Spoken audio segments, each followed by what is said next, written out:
tell you what, people are trying to give me advice. You know, this is my first time doing stand-up. And everyone says one of the same similar things. They say, picture everyone there naked. And I'm just wishing you guys are better looking.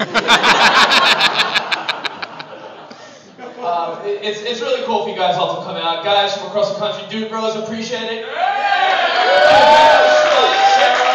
My mashup crew, my high school friends, everyone has come out here.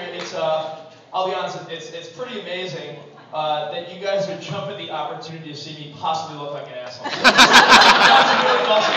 Because I know not one of you motherfuckers would help me if I needed to move a couch or get a pickup in the airport. So, thank you for being here. I'll tell you what, I was fucking nervous sitting there. By the way, Jim Gaffigan, what an awesome surprise, right? I'm sitting there saying, please don't put me on that turn. And I'm thinking to myself, man, I want to get up there, my ADD's blazing, I'm out of control. And I started thinking of something really weird. Now hear me out. Do you think if I jerked off with anti-aging cream, my wiener would never get old? Like I'd be like an 80-year-old guy with, you know, curved back, my knees would be out, but I'd have the cock of an 18-year-old. You know, women would be scared to get with me. They'd be like, I'm going to see some ID from that wiener. But I'll tell you this, I honestly tried to do as much research as I could before I got up here. I was watching YouTube clips of many different comedians. I was watching Comedy Central. I was you know, doing my research, and I realized that a lot of comedians use outdated material. Have you noticed that a lot of people are using outdated material? There's still comedians that are doing OJ jokes. They're like, can you believe the OJ verdict? And I'm thinking to myself, yeah, I've had about 15 years to fucking think about it. Yeah, I have thought about it.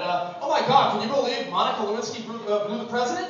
Yeah, I almost had as much time to think about that one also. The one thing I think is one of my favorite things comedians do is they force impressions on you. If they think they can do an impression, they will fucking incorporate it into their act. Every white guy thinks he can do Arnold. Like if he's like, look out! Like no, you can't do Arnold. If you slow, you are Christopher Walken, and you're really not. And the best one came when I was with Cavino and Spot in Vegas. We went to see Carrot Top. Don't judge me. And we're seeing Carrot Top, and the woman that opens up for Carrot Top is like, who here loves the nanny? And I'm thinking, no one fucking likes the nanny. But I bet I know who thinks they do a freaking great Fran Drescher. So, once again, thank you guys for coming out.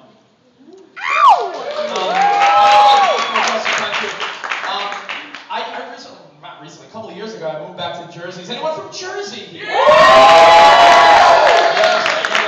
you don't pump your gas, you pump your fist. Oh, yes, Jersey. David! Yes, that is it. You're pumping your fist. But I'll tell you what, I bumped into a guy the other day, some Guido. He was wearing a douche-neck shirt, which is not like a V-neck, it's like super fucking douchey. Like down to there. And this guy made the situation look like fucking Einstein. And I'm at a diner, and I asked the guy, I say, can I have an iced coffee? And this botcher galoop is like, we don't got fucking iced coffee. And I'm like, well, it's a nice summer day. I should have. I had a hankering for iced coffee.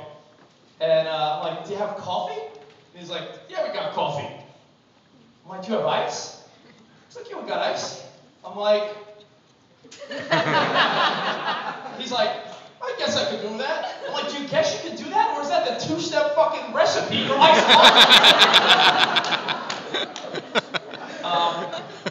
I'll tell you what, I'm not a picky eater. If you're my friend or you know me from work, I'm not really a picky eater. I'm a messy eater, yes. I'm not a picky eater, but one thing really gets my fucking goat. And I don't even have a goat. So this is like a when you order flapjacks, griddle cakes, hot cakes, whatever the fuck the restaurant has decided to call pancakes. And you want butter on the side. And they bring butter to you in the worst fucking possible shape. I even picked one up next door because every stupid place has these little fucking cups of butter. And I'm thinking to myself, who fucked up at butter? Like, was there someone that was like, yeah, you know, hey Johnson, did you do the research on butter? Yeah, people fucking like it in little cups frozen. That's how they like their fucking butter.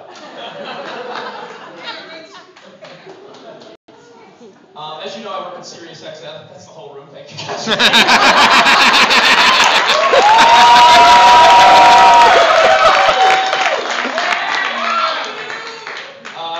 Kid Kelly, one of my heroes in the house. In fact, if you're a young girl or a guy, he might be your dad. Is he 100 in the 1980s or 90s? You never know. But at Sirius XM, it's pretty cool. I work with a lot of great people. And the weird thing is, you can bump into any strange person at any time. Like, you can walk into the men's room and you go to like take a leak, right? And you're like looking next, and you're next to like Hulk Hogan or Bret Michaels or something. I don't know why I just named two white dudes with bandanas. There's other people that are serious accent. But the other day, I'm walking into the bathroom, and Cavino goes, "Dude, look who it is, bro. Dude, bro. It's Chubby Checker, bro." Oh my God, it's Chubby Checker. I'm thinking, you know, he's probably here to see Cousin Brucey or something, do some oldies thing. And I follow him into the bathroom, and I'm thinking to myself, it's fucking awkward. Do I say hi to fucking Chubby Checker at the urinal? So, of course, I need attention, so I'm like, yeah, I'll say hi to Chubby Checker. I'm like sitting at the urinal, I'm like, hey, Chubby. And he's such a dick. I'm like, oh, Chubby Checker's an asshole. He doesn't say hi to me.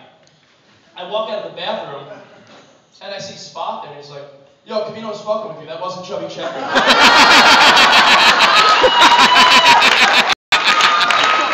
Fucking in two ways. I'm thinking, number one, well, Chubby Checker's not an asshole after all. And number two, some black dude with an afro thinks I either called him fat or I was checking out his wiener.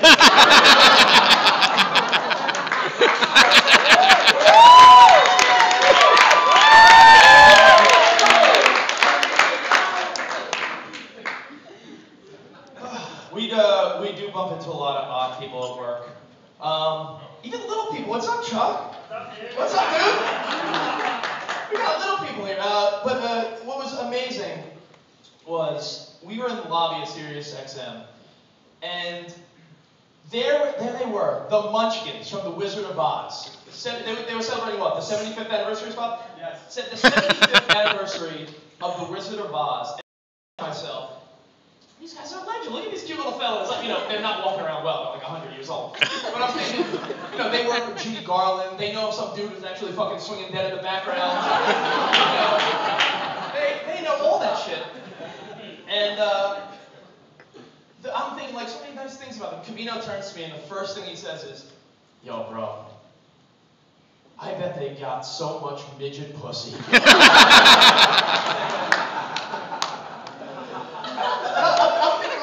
I never thought about that way, but you know, I've never. Have you really even thought about the whole midget scene? Like, are they like midget? Do they hang out at midget clubs? They're like pumping their fists like you, Dave? Are they at the club like raising the roof, but they're just not quite as close as we are?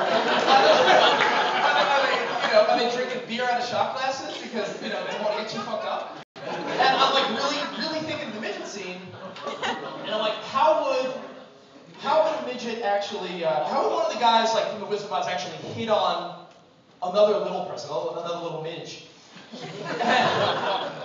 I'm thinking it may go a little something like this. Like he's down, he's like, you know, hey, what's going on? And she's like, do I know you? And he's like, do you know me?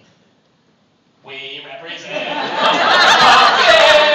We wish to welcome you to Munchkin Land. What?